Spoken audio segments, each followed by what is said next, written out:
Доста хора, ето ни пак дойдохме на едно място, което аз го познавам това място и двете ми братовчеди днеска ще направим едно ново видео, който ще играем криеница.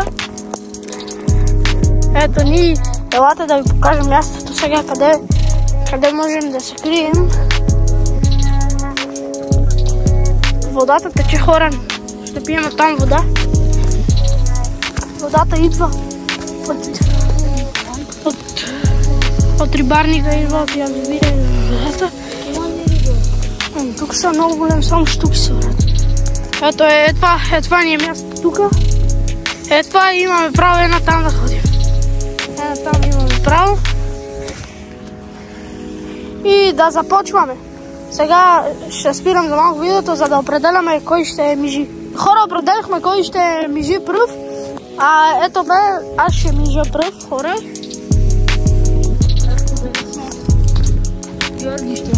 Той не знае тук къде да се крие, затова казах, че аз ще мижа пръв, защото не му е познато това място, той идва за пръв път.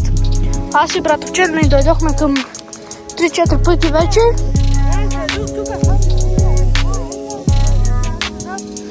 Добре, отивайте да си криете, аз съм долу.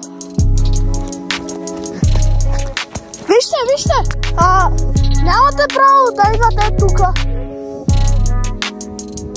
Имате до дирета там. И натам имате. Точно натам.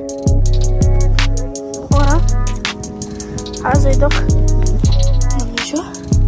Ще седна някъде на сянка, защото е много топло.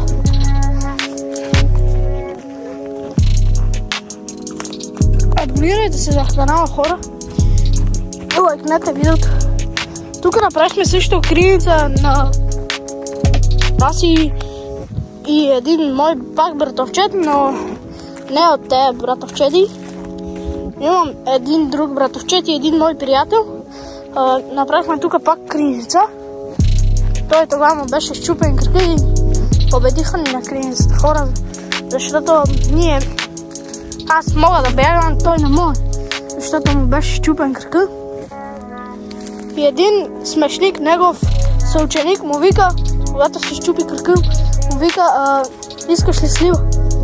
И после той си счупи ръката и този дет си счупил кръка, братовчета му вика, искаш ли слива? Като си счупил ръката. Хора, след 2 минути отивам да